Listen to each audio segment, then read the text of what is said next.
कहानी का पूरा आनंद लेने के लिए इसके पिछले भाग को सुनना बिल्कुल भी मत भूलिएगा।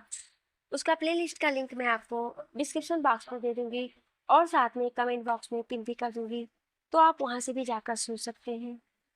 आरुष पूर्वी को लेकर जैसे ही बाहर आता है, पूरे घर में आग फैल जाती है और पूरा घर जलने लगता है। अपना घर जलता हुआ देख पूर्वी उसकी तरफ जाने लगती है तो आरुष उसे पकड़ लेता है। पूर्वी आरुष से खुद को छुड़ाते हुए, मुझे जाने दो मेरे बाबा। आरुष उसके उसे कस के अपने सीने से लगा लेता है और शांत कराने लगता है। वहीं वहां खड़े आदमी पूर्वी और आरुष को देखकर उन पर गोली चलाने के लिए निशाना लगाते हैं, पर इससे पहले वो गोली चलाते उन पर गोली चला देता है। गोली की वजह से उनकी गन नीचे गिर जाती है। तभी अबीर के आदमी उन्हें पकड़ लेते हैं। वहीं दूसरे आदमी आरुष और पूर्वी को घेर लेते हैं ताकि उन्हें कोई कुछ न कर पाए।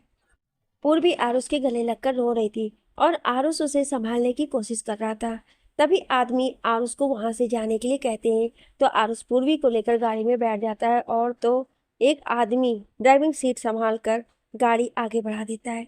यहाँ अबीर ने पलक के चेकअप के लिए डॉक्टर को घर पर ही बुलाया था। डॉक्टर पलक का चेकअप कर रही थी और अबीर कमरे के बाहर खड़ा था।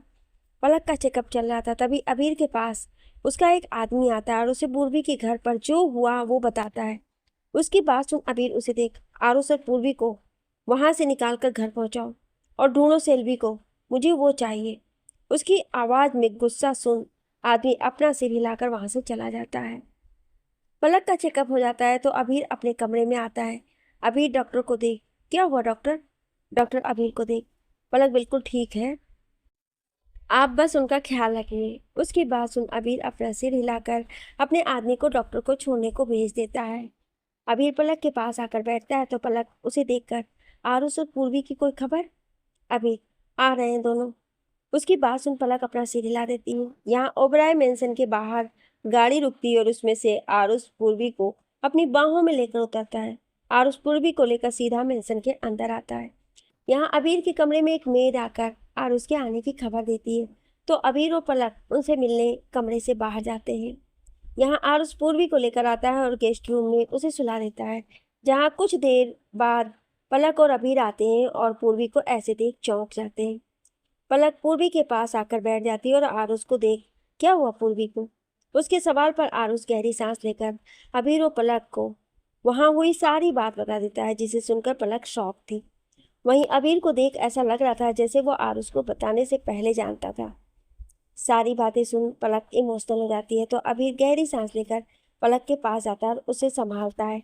फिर आरुष को देख, तुम जाकर कपड़े चेंज कर फ्रेश हो जाओ, तब तक हम हैं पूर्वी के पास। उसकी बात सुन आरुष एक नज़र बेहोश पूर्वी को देखता है, फिर अपना सिर हिलाकर कमरे से बाहर चला जाता है। यहाँ अबीर और पलक पूर्वी के पास रुकते हैं। फिर कुछ देर बाद आरुष वहां आता है तो अबीर उसे पूर्वी के पास रुकने को बोलकर पलक को वहां से लेकर जाता है। पलक जाना नहीं चाहती थी पर उसकी तबीयत भी ठीक नहीं थी। आरुष वहीं पूर्वी का हाथ पकड़कर बैठ जाता है और दूसरे हाथ से उसके सिर को सहलाने लगता है। आधी रात का वक्त अबीर पलक को सुला रहा था, जहाँ पलक बेड पर लेटी हुई थी और अबीर उसके सिर को सहला रहा था। दवाई के असर से पलक को जल्दी नींद आ जाती है और वो सो जाती है। अबीर को जब पूरा यकीन हो जाता है कि पलक सो गई है, वो धीरे से पलक के पास से उठता है और कमरे से बाहर चला जाता है। अबीर अपने कमरे से बाहर निकलकर सीधा स्टडी रूम में जाता है। स्टडी रूम में अमृत पहले से खड़ा था, जिसे देख अबीर गुस्सा करते हुए, अमृत कहाँ है वो? अमृत, सर अभी तक कुछ पता नहीं चला है। उसकी बात सुन अबीर उसे गुस्से से देखने लगता है तो अमृत अपना सिर झुका लेता है। अबीर अपने दांत भींचते हुए, कल सुबह तक का वक्त है तुम्हारे पास, कुछ भी करो, मुझे वो कल सुबह मेरे सामने खड़ी चाहिए। उसकी बात सुन अमृत, ओके सर। इतना बोल वो अपने सारे आदमियों को कॉल कर सेल्वी को ढूंढने के लिए लगा देता है। अबीर यहाँ सेल्वी के ना मिलने से परेशान था, वहीं आरुष पूर्वी को लेकर परेशान था। आरुष पूर्वी के पास बैठा उसके चेहरे को ही देख रहा था। तभी उसे पूर्वी की पलकें हिलती हुई महसूस होती हैं। आरुष जल्दी से खुद को संभाल पूर्वी को आवाज देता है, जिसके बाद पूर्वी अपनी आंखें खोलती है। पूर्वी अपनी आंखें खोल पहले यहाँ वहाँ देखने लगती है, फिर उठने लगती है, जिसमें आरुष उसकी मदद कर उसे उठा के बैठा देता है। पूर्वी यहाँ वहाँ देखने लगती है, फिर अचानक अपना सिर पकड़ लेती है और उसे सब याद आने लगता है कि आज क्या क्या हुआ, जिसके बाद उसे अपने बाबा की मौत की भी याद आ जाती है, जिसे याद कर पूर्वी बाबा चिल्लाते हुए बेड से उतरकर कमरे से बाहर जाने लगती है। पूर्वी कमरे के बाहर जाती है उससे पहले आरुष उसे पकड़ लेता है। पूर्वी रोते हुए आरुष से खुद को छुड़ाकर कहती है, छोड़िए मुझे, मुझे मेरे बाबा के पास जाना है। उसे ऐसे देख आरुष उसे अपनी तरफ घुमाकर कसकर अपनी सीने से लगाकर उसे शांत कराते हुए, पूर्वी शांत, बाबा नहीं रहे, प्लीज शांत पूर्वी। उसकी बात सुन पूर्वी उसे पकड़कर और जोर जोर से रोने लगती है, जिसके बाद आरुष उसकी पीठ सहलाने लगता है। आरुष जानता था कि पूर्वी इस वक्त दर्द में है और उसे संभालना जरूरी है, और अगर अभी उसने पूर्वी को छोड़ा तो शायद वो अपने आप को नुकसान पहुंचा देगी, इसलिए आरुष उसे नहीं छोड़ता है। वहीं पूर्वी रोते रोते वहीं बैठ जाती है तो आरुष भी उसे अपनी बाहों में पकड़कर उसके साथ वहीं बैठ जाता है। कुछ देर बाद पूर्वी का रोना कम होता है पर उसे हिचकियां आने लगती हैं। आरुष पूर्वी को संभाल के अपनी बाहों में उठाकर बेड पर लाकर बैठा देता है, फिर उसे पानी पिलाता है। पूर्वी कुछ शांत होती है तो आरुष उसके साथ बैठकर उसे अपनी बाहों में भर लेता है और ऐसे ही पूरी रात बिता देता है। अगली सुबह पलक की नींद खुलती है तो वो खुद को बेड पर अकेला पाती है। पलक धीरे से उठकर बैठ जाती है। पलक बेड से उतरकर अबीर को देखने लगती है पर उसे अबीर कहीं नहीं नजर आता है। पलक अबीर को देखने के लिए जैसे ही कमरे के बाहर जाने लगती है, अबीर कमरे के अंदर आता है। अबीर पलक को देख, उठ गई तुम? पलक उसे देख, कहाँ चले गए थे आप? अबीर, अरे कहीं नहीं, घर में ही था। उसकी बात सुन पलक कुछ नहीं बोलती है तो अबीर, उठ गई हो तो फ्रेश हो जाओ, फिर नाश्ता कर लेना। उसकी बात सुन पलक भी अपना सिर हिलाकर वाशरूम में चली जाती है। उसके जाने के बाद अबीर के चेहरे के भाव बदल जाते हैं। यहाँ आरुष की नींद खुलती है और अपनी बाहों में सो रही पूर्वी को देखता है। आरुष पूर्वी को अच्छे से सुलाकर खुद बेड से उठकर कमरे से बाहर चला जाता है। कुछ देर बाद पलक तैयार होकर अबीर के साथ नीचे आती है, तभी आरुष भी वहां आता है। कुछ देर बाद पलक तैयार होकर अबीर के साथ नीचे आती है, तभी आरुष भी वहां आता है। पलक आरुष को देख, आरुष, पूर्वी कैसी है? आरुष उसे देख, भाभी वो सो रही है। उसकी बात सुन पलक अपना सिर हिला देती है, तभी गेस्ट रूम का दरवाजा खुलता है और पूर्वी कमरे से बाहर आती है। पूर्वी को देख सब चौंक जाते हैं। पूर्वी का चेहरा मुरझाया हुआ था, वहीं उसके हाथ में उसके बैग थी। पूर्वी को ऐसे देख पलक, अबीर और आरुष उसके पास आते हैं। पलक पूर्वी से, पूर्वी तुम कहाँ जा रही हो? पलक के सवाल पर पूर्वी बिना उसे देखे, पता नहीं। उसका जवाब सुना आरुष, पता नहीं मतलब? पूर्वी, मैं बस यहाँ से जा रही हूँ, कहाँ ये नहीं पता। उसकी बात सुन आरुष, तुम कहीं नहीं जा रही हो। उसकी बात सुन पूर्वी उसे देखने लगती है तो आरुष, अपना बैग दो मुझे, मैं वापस रख देता हूँ। उसकी बात सुन पूर्वी, मुझे जाने दीजिए, आपने देखा नहीं, उसने मेरे बाबा को मार दिया। इतना बोलते उसकी आंखों से आंसू बहने लगते हैं। उसकी बात सुन आरुष, तो तुम उसके डर से यहाँ से जा रही हो? पूर्वी उसे देख, आप जानते हैं ना मैंने पलक दी के साथ क्या किया था? उसकी बात सुन आरुष से पहले पलक बोलती है, हम सब जानते पूर्वी, पर सच तो ये भी है ना कि तुम्हारी वजह से ही मैं यहाँ सही सलामत खड़ी हूँ, और शायद मेरी वजह से आज तुम्हारे बाबा इस दुनिया में नहीं हैं। उसकी बात सुन तीनों उसे हैरानी से देखने लगते हैं। पूर्वी पलक के पास आकर, नहीं, इसमें आपकी कोई गलती नहीं थी, इसमें मेरी गलती थी। उसके बाद अबीर बोलता है, इसमें किसी की गलती नहीं थी। उसकी बात पर सब उसे देखने लगते हैं तो अबीर, इसमें सिर्फ सेल्वी की गलती है और उसे उसके किए की सजा मिल भी गई है। अबीर की बात सुन तीनों कंफ्यूज होकर उसे देखने लगते हैं तो अबीर वहीं का टेलीविजन चालू कर देता है। आरुष, पूर्वी और पलक तीनों टेलीविजन देखने लगते हैं, जिस पर न्यूज़ दिखाई जा रही थी, मशहूर बिजनेसमैन की बेटी सेल्वी की एक कार एक्सीडेंट में मौत हो गई। न्यूज़ देख आरुष, पलक और पूर्वी शॉक होकर अबीर को देखने लगते हैं। वहीं आगे न्यूज़ में दिखाया जाता है कि देखने से ये एक्सीडेंट लग रहा है, पर मर्डर की आकांक्षा जताई जा रही है। अबीर इतनी न्यूज़ सुन टेलीविजन बंद कर उन तीनों को देख, अब सब ठीक है? तीनों शॉक होकर अबीर को देख रहे थे, तभी पलक अबीर के पास आ गए, क्या ये सब आपने किया? पलक के सवाल पर अबीर उसकी आंखों में देख, मैं तुमसे बहुत प्यार करता हूँ, तुम पर कोई उंगली भी उठाए तो मुझसे बर्दाश्त नहीं होता है। इतना बोल वो चुप हो जाता है। तो वहीं उसकी बात सुन तीनों उसके बात का मतलब समझ गए थे, जो कि ये था कि अबीर पलक से इतना प्यार करता है कि उस पर उंगली भी बर्दाश्त नहीं कर सकता है। फिर तो सेल्वी ने उसकी जान लेने की कोशिश की थी, और ये एक बार नहीं कई बार हुआ था, तो अबीर उसे कैसे छोड़ देता? अबीर, पूर्वी को देख, तुम्हें कहीं जाने की जरूरत नहीं है, तुम यहाँ रह सकती हो, तुम्हारे बाबा का बदला मैंने ले लिया। उसकी बात सुन पूर्वी इमोशनल हो जाती है। तो वहीं अबीर आरुष को देखता है, जैसे कह रहा हो संभालो पूर्वी को। अबीर की आंखों की बात समझ आरुष अपना सिर हिलाकर पूर्वी के पास आता है। आरुष पूर्वी के पास आकर उसका हाथ पकड़ लेता है। उसका हाथ पकड़ने पर पूर्वी उसे देखने लगती है। तो आरुष बोलता है, पूर्वी, मैंने पहले भले ही तुम्हें गलत समझा हो, पर तुम्हारे लिए मेरा प्यार आज भी वैसा ही है। मैं आज भी तुमसे उतना ही प्यार करता हूँ। उसकी बात सुन पूर्वी हैरानी से उसे देखने लगती है। तो आरुष आगे बोलता है, शादी करोगे मुझसे? उसकी सवाल सुन पूर्वी शौक जाती है। वहीं पलक के चेहरे पर एक खुशी नजर आती है। आरुष एक बार फिर पूछता है, बोलो पूर्वी, करोगी मुझसे शादी? उसकी बात सुन पूर्वी की आंखें नम हो जाती हैं और वो हिम्मत कर अबीर की तरफ देखती है। अबीर उसे अपनी तरफ देखता हुआ पाकर बोलता है, तुमसे अच्छी लड़की मेरे भाई के लिए नहीं मिल सकती। इतना बोल वो मुस्कुरा देता है। तो पूर्वी की आंखों से आंसू उसके गाल पर आ जाते हैं। पूर्वी आरुष को देखती है और अपना सिर हाँ में हिला देती है। तो आरुष खुश होकर उसे अपने सीने से लगा लेता है। उन दोनों को देख पलक और अबीर भी मुस्कुरा देते हैं। कुछ ही दिनों में आरुष और पूर्वी की शादी हो जाती है, जो कुछ खास दोस्तों की मौजूद में होती है। देखते ही देखते कुछ महीने बीत जाते हैं। जहाँ आरुष पूर्वी के साथ बहुत खुश था, तो वहीं पलक और अबीर के बीच का प्यार भी बढ़ता ही जा रहा था। अब पलक का आखिरी महीना चल रहा था और जल्द ही उसकी डिलीवरी का समय नज़दीक आ रहा था। पलक को इस वक्त सबकी ज़रूरत थी, जिस वजह से हमेशा कोई ना कोई उसके साथ रहता था। कोई भी पलक को अकेला नहीं छोड़ता था। अब अबीर ने भी ऑफिस जाना बंद कर दिया था और वो ज़्यादा काम घर से ही करता था। आरुष ऑफिस जाता था और अबीर के काम संभाल लेता था। सुबह के वक्त आज छुट्टी का दिन था, तो सब घर पर ही थे। पूर्वी किचन में सबके लिए नाश्ता बना रही थी। तभी वहाँ आरुष आता है। आरुष पूर्वी को उसके पीछे से जाकर पकड़ लेता है। आरुष की इस हरकत पर पूर्वी घबरा जाती है, पर आरुष उसे कहता है, शांत, मैं हूँ।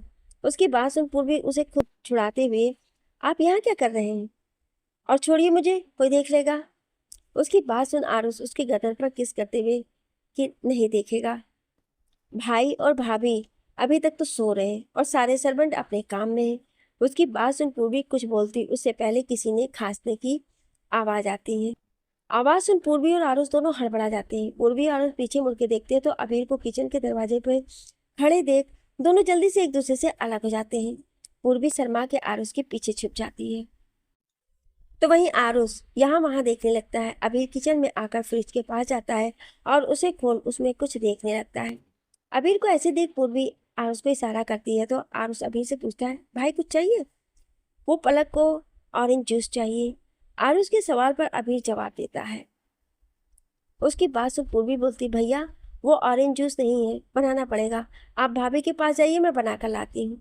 उसकी बात सुन अबीर अपना सिर हिलाकर किचन से बाहर निकल जाता है, पर फिर दरवाजे पर रुक कर आरुष को देख, तुम आ रहे हो बाहर या पूर्वी के साथ?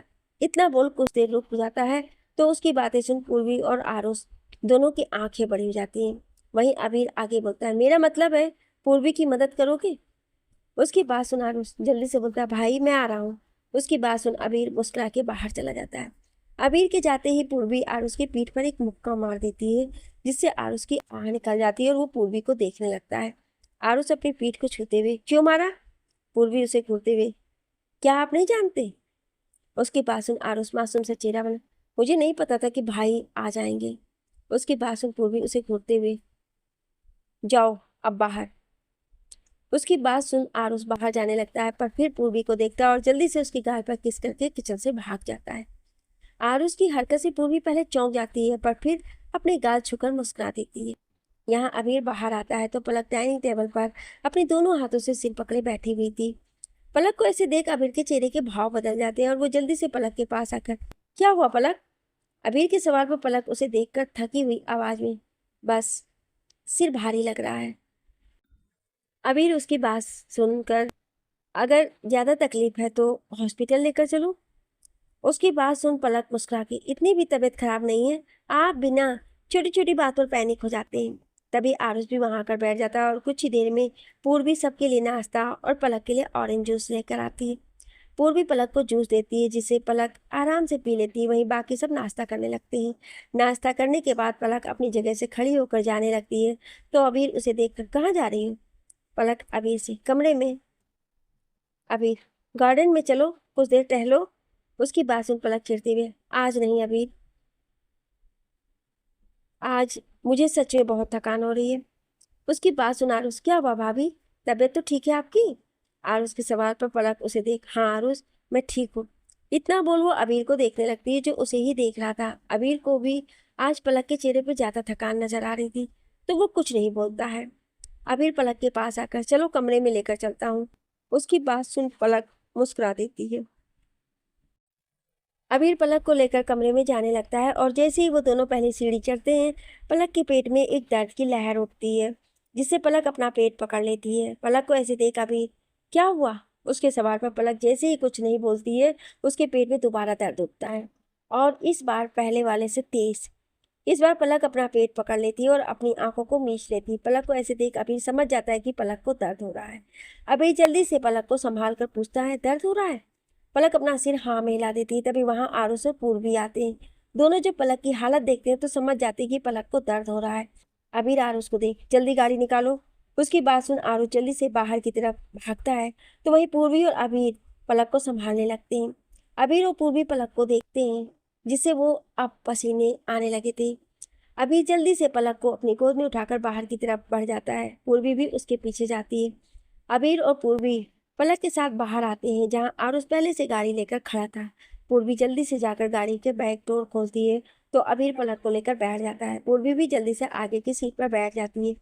सबके बैठने के बाद आरुष जल्दी से गाड़ी स्टार्ट कर आगे बढ़ा देता है। बैक सीट पर पलक दर्द से करा रही थी और अबीर उसे संभालने की कोशिश कर रहा था।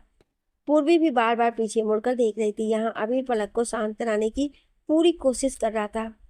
पलक दर्द से करा रही थी और पसीने से लथपथ थी।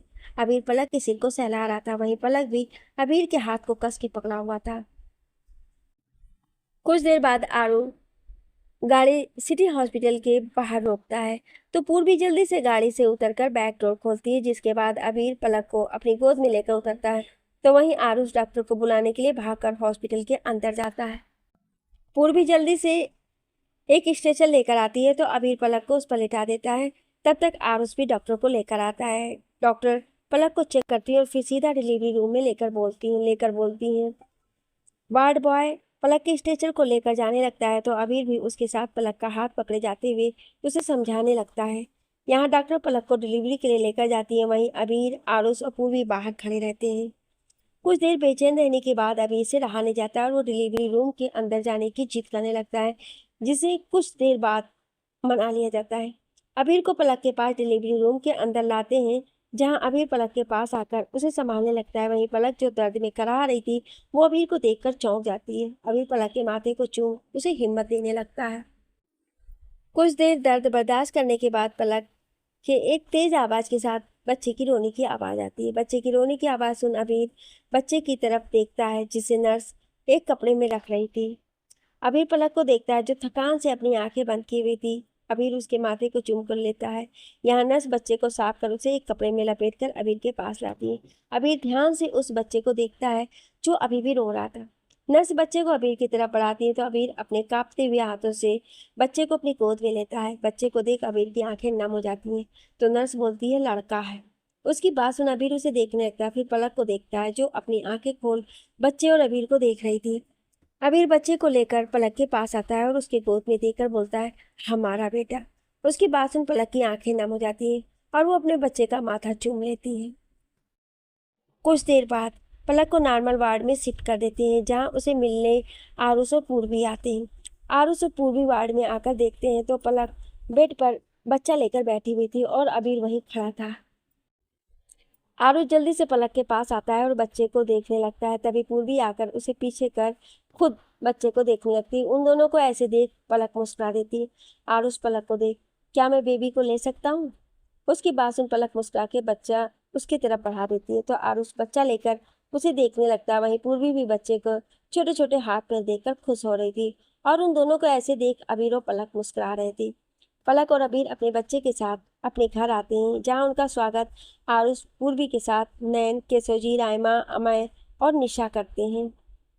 कुछ दिन बाद बच्चे का नामकरण होता है, जहां अबीर और पलक अपने बच्चे का नाम प्रखर रखते हैं।